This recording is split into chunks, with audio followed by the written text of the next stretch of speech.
Thanks for joining us. I'm Liam Martin with the WBZ News Update. Let's take a look at our top stories. Part of Montvale Ave in Stoneham shut down overnight and into the morning as crews worked in the rain to make repairs after a truck snagged on a low-hanging wire and toppled several utility poles.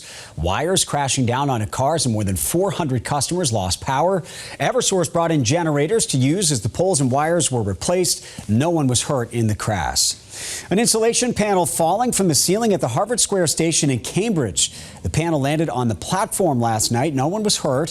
Structural engineers inspected the ceiling and removed a second panel.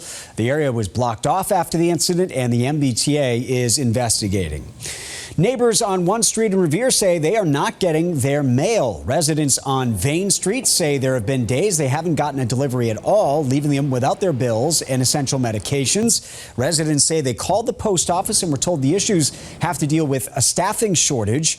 We also reached out to the post office ourselves, but have not gotten an explanation.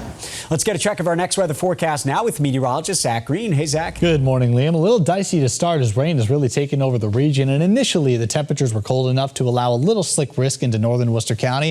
I think we're taking that concern out of the way in the coming hours, and we are going to shut this down as we close in on lunchtime, and by the early afternoon we'll start to moderate between the mid to upper 40s for our highs. Not much blue sky to go along during the daytime, but we will gradually clear this evening. A little bit of leftover moisture on the pavement may glaze over for early Friday. Bright and chilly to start tomorrow, but we are increasing the clouds in the afternoon, landing in the mid 40s with relatively calm winds to boot. All eyes though obviously on the snow. Seems to be more of a late evening event. So your Friday night dinner plans, you're doing just fine. Waking up on Saturday morning, it's a bit of a hassle as the snow is going to be taking over the majority of the region. So at the onset of this, it is a shot of winter, accumulating snow to interior locations, but a quick transition as we have very gusty winds coming off the water, starting to pull in a little bit of a warmer nudge. So if you're in Cape Ann, down through the Boston waterfront, most of the southeastern Mass is more of a sleet to rain profile rather than the snow that will continue to fall out through Worcester County, which is likely going to lend itself to higher values when all is said and done. 4 to 8 inches to the northern side of Route 2. This may do enough to kind of clip over in the northern tier of 495 as well,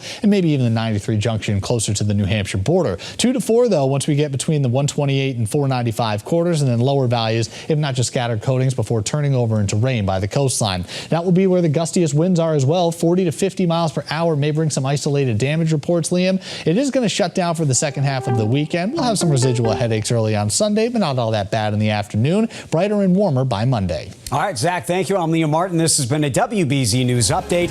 Have a great day, everybody.